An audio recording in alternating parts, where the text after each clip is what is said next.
Biggest mistake, not sort of realizing that the caliber of the work had gone up and the expectations had gone up along with it and all that kind of stuff. And I thought I would. As your performance was going down. Yeah, as I was going downhill, the expectation, I was dropping faster than the expectations were rising. I started a PhD when I wasn't ready.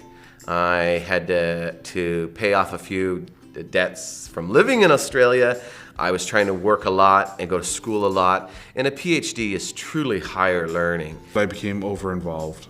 I was involved in everything, and schoolwork, there's that great saying that college or university is really awesome, just too bad that classes get in the way. I didn't take enough English courses. My degree's in communication, and so that was fine. Like I did a lot of writing and a lot of reading with that kind of degree, but I wish I had electives to take, and I wish I'd taken more English and more history.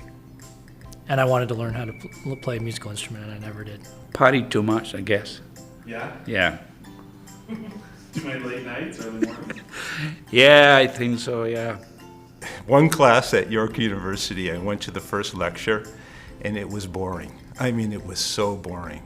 And I thought, I don't need to go to lectures. I can just read the book, and I'm going to be okay. Big mistake. I found out very quickly that, it's really important to go to class. I was an international student when I came to Canada to study, and I didn't get involved in anything. I just studied. So that was my biggest mistake. So I hated Queen's because I didn't get involved in anything at Queen's. Oh, procrastination. Still kind of do it.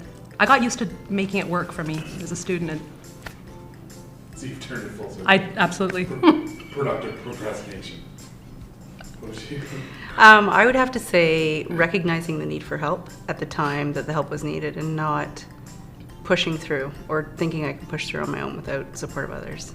The biggest mistake when I was an undergrad was not leveraging the beauty of everything else that was available to me other than education. And I missed out in the first year. I missed out on the richness of what was available in school. School's a lot more than just studying.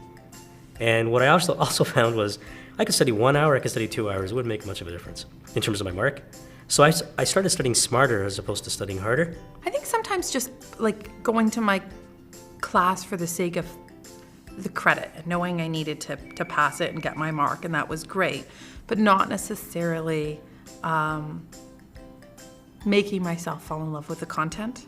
Leaving all my work to the very last minute. Yes, I'm guilty too. Not trying one of those semesters away.